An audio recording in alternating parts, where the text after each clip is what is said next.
Hello and welcome back to Kiki's Kitchen. First, I want to say thank you so much for everybody who took the time out to wish me a happy birthday yesterday. I am telling you, it was about 2,000 people, and then there were probably almost 400 people that jumped on the live. That's overwhelming to me because I don't think I've had 2,000 people wish me a happy birthday in my whole life, much less in one day. So from my heart to yours, thank you so much for the love. I appreciate it. I really do appreciate y'all. Today, I am going to be making some Swedish meatballs. This is actually an authentic recipe from one of my aunt's dear friends. Her name was Frida, and from Rockford, Illinois. And I happen to have this recipe going through my grandmother's recipe box from Frida. And they were the best Swedish meatballs in the world. Now, I will tell you, I tweak it just a little bit. The way that I tweak it is she used ground beef and ground pork, and I'm going to add ground chicken because I like ground chicken.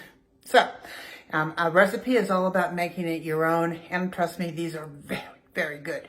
I did just do a video showing you how long it took me to grind. This is about, I would tell you, 2 pounds easily of, probably more than that, more like 3 pounds of ground chicken that I bought from Aldi's, $2.19 a pound, skinless, boneless, white meat chicken. And I put it in here, cut it into strips that big enough to fit into my hopper. And I have about, like I said, about 3 or so pounds of ground beef that or ground chicken that cost me about maybe $6.50. And versus if I would have bought this, because ground chicken in the store is $5.99 a pound. So if you happen to have a grinder and 3 minutes, because that's what it took me, was 3 minutes. The problem is I hit the wrong button. Of course, you know I hit the wrong button. So anyway, I'm going to mix this with ground beef and ground pork and some Swedish spices, and we're going to make some Swedish meatballs here in a minute. So let me get us, and this was just finishing off coming out of here. This is my the last of my chicken. And I'll disassemble it and show you how I had assembled it. You take your nut off and pull it out of here. You know, this is where things go bad, right? Come on, there we go. And unscrew this part. The wonderful thing about this particular grinder is that it does come completely apart. And so it makes for easy cleanup. You can put it right down in your hot dishwasher and clean it up. This is the my little grinder wheel. And here is my blade. And there's always some chicken that doesn't quite get made through, and that's fine. You can just take it out and we'll chop that up. And then here's the barrel. So see? Right there, you can see through the wall, it comes completely apart. Let me throw this in the sink, rinse off my hands, stop the video, and get it set up for elsewhere. Hang on. Let's hope I can hit the right button so that we can continue. Hang in there. Okay, so let's make some meatballs. So now, as I have said to you before, I have my ground chicken is in the bottom. I have ground beef in here, hamburger, and I have pork sausage in here. Or it's pork, ground pork is all it is. It's not sausage. And pay no attention to the amounts that I'm making, because I'm making for my freezer. The amounts that I'm making for you will show you like 3/4 of a cup of hamburger and 3/4 of a cup of ground pork. So it'll be within reason. It'll be about a pound and a half of meat. So, which still makes a whole lot of meatballs and still makes it very freezable. So I'm just looking forward. I'm freezing a lot of these things. So let's get making them.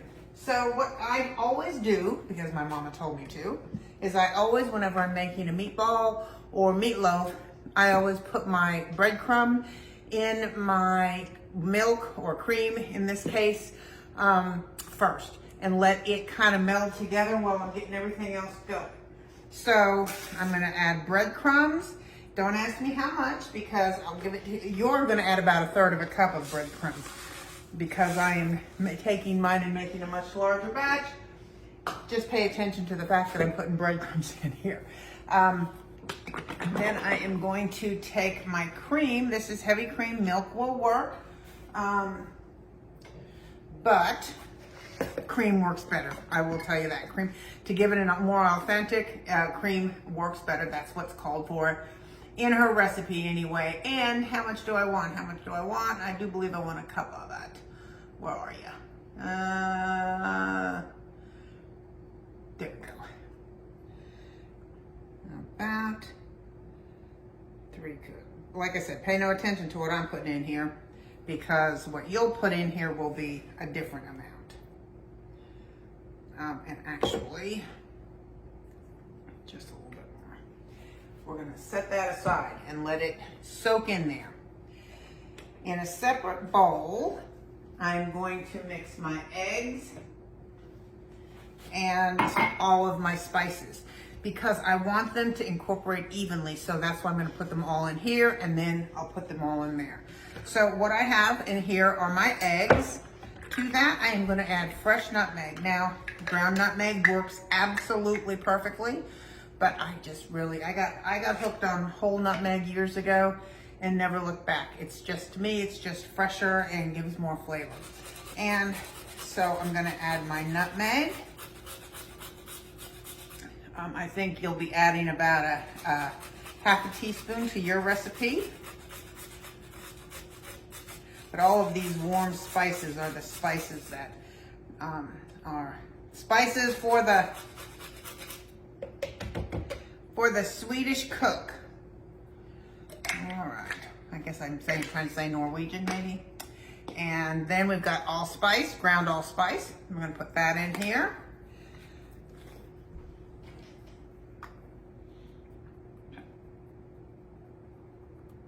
I'm gonna use about a teaspoon. I think you're gonna use probably about a half a teaspoon. I'm going to add salt and pepper.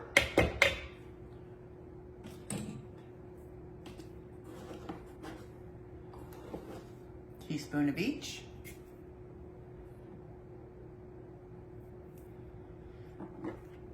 Put that aside for just a second, because I want some fresh parsley. You can use dry parsley too, but I happen to have fresh, and it calls for parsley. Fresh is always good, better if you've got it. This is flat leaf Italian parsley. I like flat leaf so much better than the curly. Somehow the curly seems sharp edges. So I like the fresh. It's just very fragrant and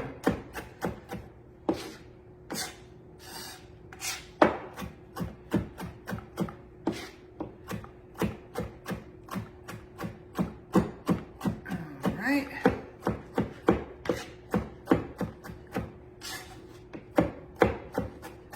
There we go. We'll put that in there. And I'm putting that in with the egg mixture. Like I said, I like to make sure I get it all stirred up so that it gets blended in well. And then finally, some onion. Of course, you know, you always hear me say I use sweet onion. That's my favorite, is a sweet onion. It gives me beautiful onion flavor without overpowering everything else in its way, you know? I mean, I like purple onions for certain things, mostly different salads that I make, but to yellow onions and white onions, I just am a sweet onion kind of girl. That's what I like. And a little bit of extra spice here. We don't need that. So I'm gonna cut this root end to root end. You've seen me do this 100 times. I'm gonna move you back because I know it's not the greatest angle. So there we go, that's a little bit better. I'm gonna set this on its end and go almost down to the back, not quite, several times. and then lay it down on its face, go almost to the back, so that we get a nice dice. A nice dice. We gotta get a nice dice. And then come back this way and slice it thinly. And get a nice even dice on it. Until you get to the very last. And then you want to tip it forward on its face. And keep the tip of your knife down. And just run it through the edge. I am going to use this whole onion because that's a whole lot of meat there.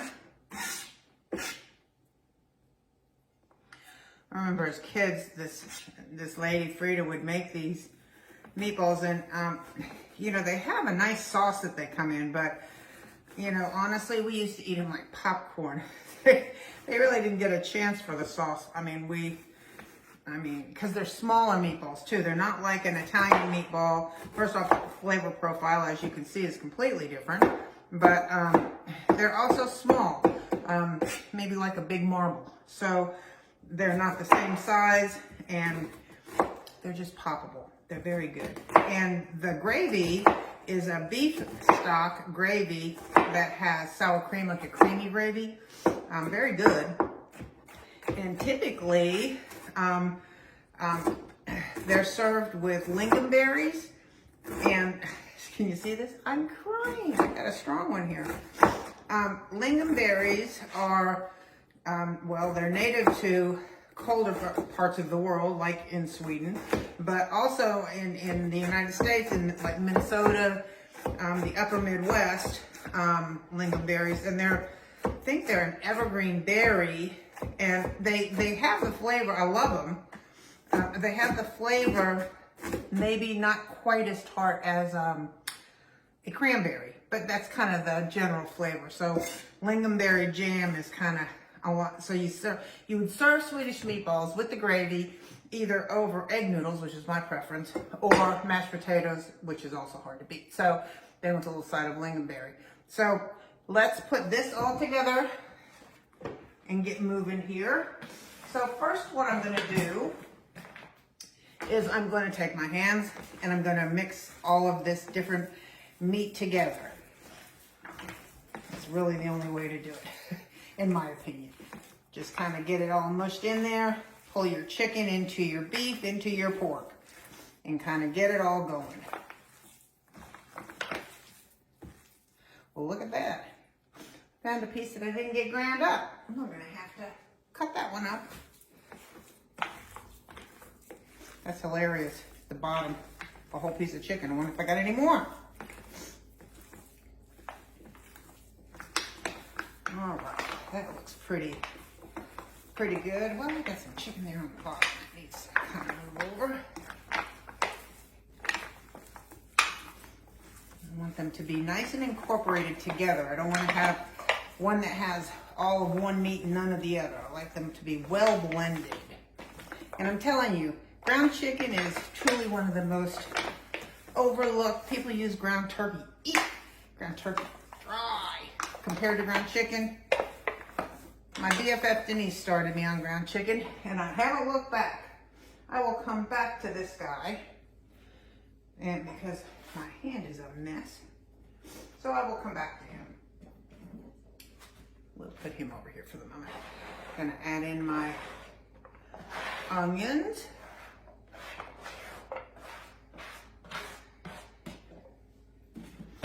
Freeing up this spot so I can cut him up. Kind of just smear them all around so it's an easier mix.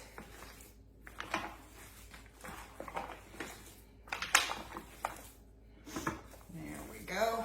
That looks good. It's going to be a long video, y'all. Just take some time sometimes. Not hard, just some steps involved.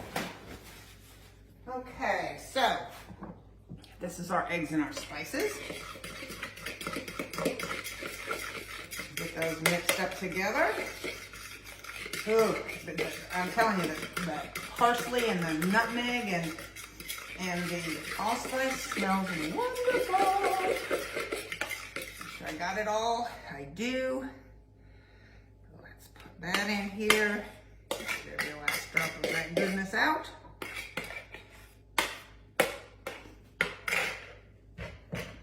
And the same with our breadcrumbs.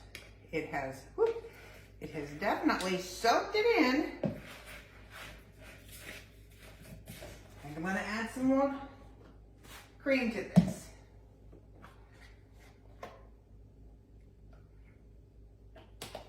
I know you're going to say, yeah, but you know, it's when I'm making it on a smaller scale, it's an easier call. I can tell you that. Here we go. This looks good. Nice and soaked in there. And let's put that in. I'm gonna have a whole lot of meatballs here, which is wonderful because, you know, I have them. You can use them as appetizers. You can use them as full meals. That's great. Hang on one quick second. Okay, so we are mixing this in with our hands and really getting down in here and making sure that all of the spices and the breadcrumb, and I use panko. You can use whatever kind of breadcrumbs. You can even use saltine crackers, which actually I do believe that's probably what Frida used. Otherwise, just plain breadcrumbs. But I've got everything, and because we mixed the egg and all the spices together before we poured it in here, they're nice and evenly distributed through the pan. I did cut up that one piece, although here's a big giant piece. I did cut up that one piece. Needs to cut that piece up too. So what I'm going to do now is I'm going to put some oil in my pan because we want to fry these, and then we'll put them in a pan and let them cool to freeze. But I'm going to get a setup on the other side of the kitchen and we'll start frying them. Okay, so we're going to start frying these. I have just a little bit of oil in here because they will make their own. Although the chicken does make it, a bunch lighter for sure. I've got a small scoop, a little scoop. You can do it, with 2 spoons. You can roll them in your hand. This, to me, makes life much easier. Turn those down. I got them screaming.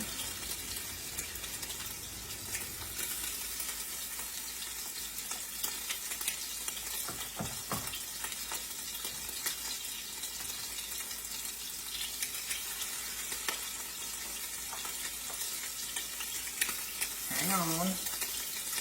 I won't make you stay with me for all of these. They do not, that's kind of the signature of the Swedish meatball, is certainly none of them are perfect, and that's a true story. Oh, come on now. They're not really even normally perfectly round. They're kind of more triangular, if that makes any sense. I'll switch this around because, my stove doesn't sit level.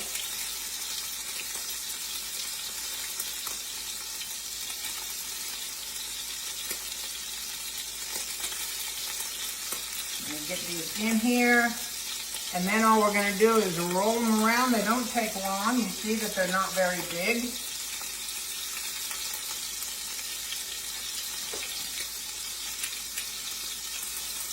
And like I said, oh my gosh, when you put them in the gravy, they're great, but just out of the pan with a toothpick, they're awesome.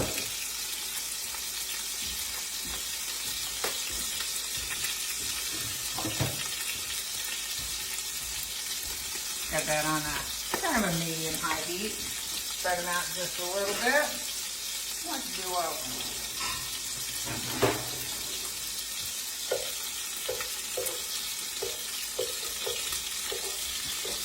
Now I'm choosing my Rachel Ray to do this in, mostly because it will contain a lot of the splatter mess. So that's kind of the method for my madness here. Cast iron skillet works great. But, many of my meatballs I put in a foil pan and put them in the oven. But the best part of these meatballs are the crust, so to speak. So that's why you want to fry these. And even once you put them in the gravy, the crust lingers. It makes it part of the taste.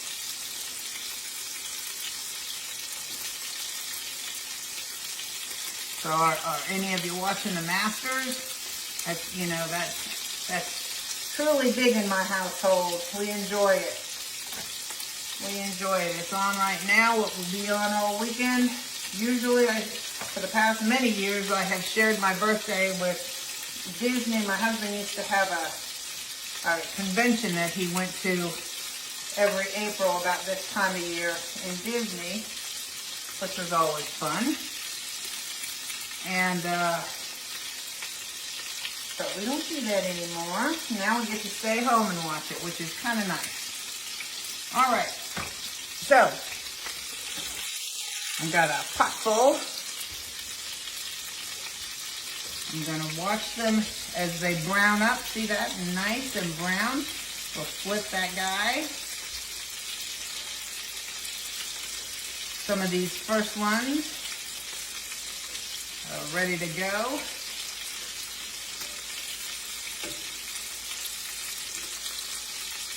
I don't know if this is the right tool for me. Don't think I like it. There we go. Much better. Much better.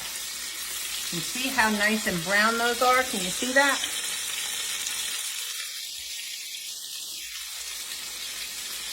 Going along the edge. Get that nice crisp edge on them.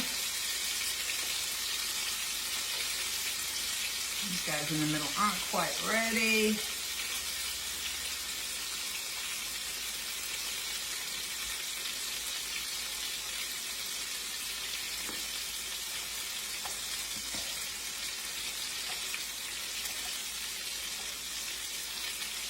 All right, I'm going to spin it around again. That's what I end up doing with the whole thing all the time. Oh, where is that? There.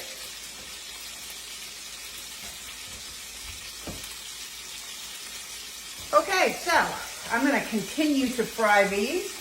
I got a long way to go, as you can tell. I'm going to continue to spin them and flip them. And then they're going to go, like I said, they're going to go, I'm going to put them in a big foil pan to cool. And I can assure you this will be part of a lunch celebration today. And I will show you the finished product when we're done. Hang in there. Okay, so we got them all done. So there are about 80 in there, and I would tell you there's probably about maybe 60 in there. So it makes a good many meatballs. Now, again, the amount that I made was probably twice as much as you'll make. I'll give it to you all in the recipe, I promise. So this right here, just how it is I would cover this. I'll put them in a Ziploc and freeze them. They're all nice and cool. And this is how I would freeze them. Then when I take them out, that's when I would make the gravy to put, and that's how I would warm them. I would thaw them in the fridge and then make the gravy and warm them in the gravy. But for right now, I'm gonna make a little bit of gravy just to show you how to do it. I want you to see that there's just a little bit of my pan drippings in there, and that's gonna be plenty enough. I always use Wondra. You know, this is a gravy flour. It's a fine gravy flour, and it really mixes well. I'm not making all of it. I'm just making it to cover some of these. So the method, I'll give you the method. I'm not giving you measurements because I'm not really making, I'm just making enough for a tasting tonight. The rest of them I'm going to freeze. So I want you to see down in here. Sometimes I wish I had one of those, the overhead ones, because I know you can't see it all that well, but I want you to see that it's in here and it's cooking just a little bit. It's browning as you go slowly into the sunset. There we go. Get you standing up a little bit better. Let me see if I can find the whisk that I had in my hand a few short moments ago. Well, time to get a different one. Okay, nice little rubber one, and get that flour mixed in here. And like I said, and what I'm doing is I'm scraping up the bits from the bottom of my pan drippings. I'm getting that nice and hot. I'm gonna add a little bit more flour to this. And I have beef stock. You know, I always tell you stock over, and not that I don't ever use broth. I do use broth when I can't find stock, because sometimes I can't find it. And, but I just, if I have a choice and it's in the pantry, that's what I'm going for. So you just kind of add this, you get it very hot. You want it always hot when you're incorporating your liquid into your roux. That's what this is called. When you're adding flour to your pan drippings, you are creating a roux. You always want to cook it for a few minutes to cook that flour taste out. So we're going to add this to a steaming hot pan and whisk it as it thickens. And this is when you want to keep it nice and hot. And you'll see it's thickening quickly. I'm going to add just a little bit more beef stock.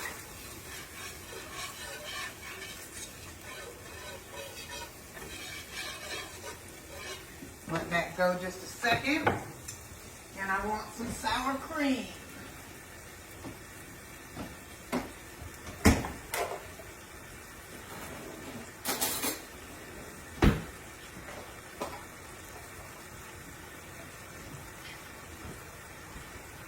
And I want maybe 3 tablespoons, a quarter of a cup, something like that. I'll give it to you in the recipe. But this makes a almost like a stroganoff kind of a gravy by adding this sour cream in here.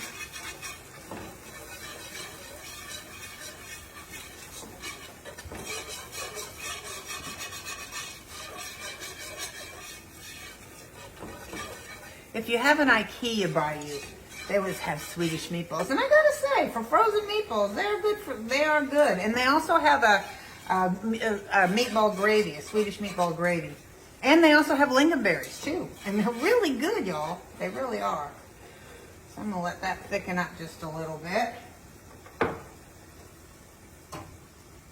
Get myself a spoon. See how that, you can see how that's thickening up there.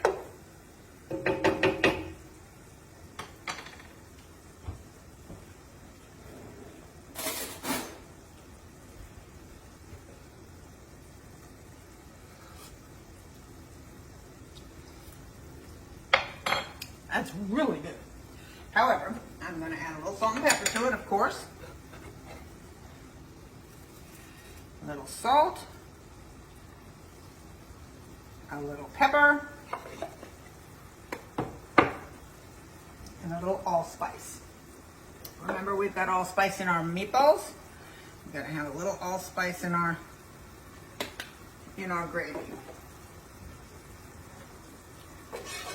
Stir that up.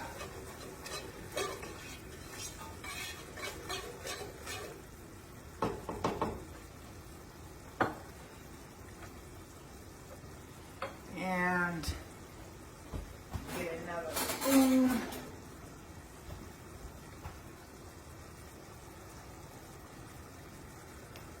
And there you have it. Delicious. Absolutely delicious. So hang on one second. Let me get a different bowl so I can transfer it over and you can see the final product. And ta-da! You don't want them swimming in your gravy. You just want them all to be touched by your gravy. So you see how that is? They're not like swimming in gravy. They've got a little coating of gravy on them. And I will tell you, they're good.